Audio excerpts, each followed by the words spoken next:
Hello guys! Welcome back to my YouTube channel. For today's video guys, ang topic natin ngayon ay paano nga ba mag-process ng GCash loan step-by-step tutorial. Watch this!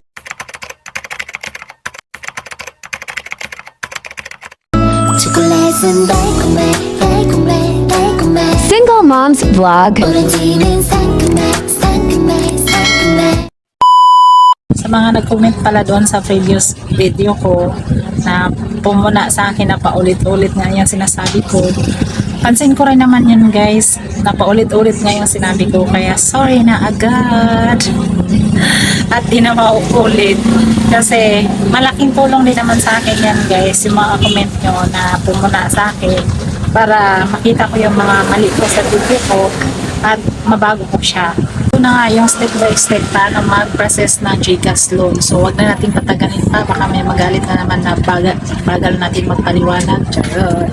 At yun nga pala guys, malalaman mo kapag qualified ka sa GCash loan kasi magte-text sa'yo yung GCash na you can borrow ganito, kung magkano yung amount.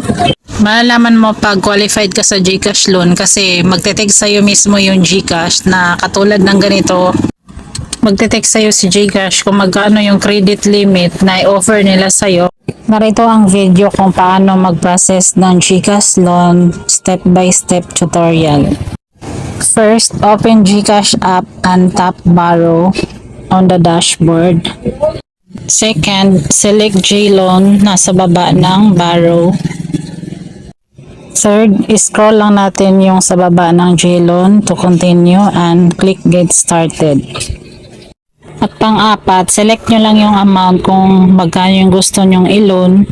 Tapos may option dyan kung ilang months nyo siyang i-pay, kung 9 months ba or 12 months. Select nyo lang yung 12 months if gusto nyong 12 months nyo siyang bayaran. At pang-lima, i-review nyo muna yung loan details nyo bago nyo siya i-tap ng continue. Meron pala silang processing fee na 3% na automatic magkakaltas sa niloan mo. Hindi na siya papasok ng buong 25,000. So nakaltasan na siya ng 750 sa 3% ng 25,000. Kaya ang papasok na lang sa'yo is 24,250. Kapag okay ka na dyan sa niloan mo, na review mo na, pwede mo na siyang itap ng continue. At pang-anim, fill out nyo lang yung application form with your complete information. Nickname, tas gender, tas civil status, at saka other mobile number. Pero kapag wala ka namang ibang number, optional lang naman siya, kaya pwede mo naman siyang hindi lagyan na. At pang-pito, after nyo ma-fill out yung application form, double check nyo yung mga details nyo kung tama ba lahat. And then, pag okay na, i-click nyo yung agree to the data privacy agreement. Then, click submit.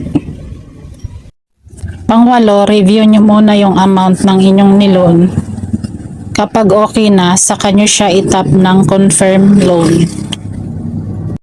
And after that, makaka-receive ka from GCash ng one-time PIN or OTP. At enter mo lang yung code na tinext sa'yo ng GCash. At last, ganito na yung lalabas, loan application successful. So, successful na yung niloan mo. So, maghintay ka na lang ng 24 hours. At papasok na yan sa GCash wallet mo yung niloan mo. Yung sa akin, wala pa siyang 24 hours. Pumasok na siya kaagad sa GCash wallet ko. Mga 1 minute lang, andyan na agad. At yan lang guys, I hope nakatulong sa inyo yung video na to. Please don't forget to subscribe my YouTube channel. Thank you and bye-bye.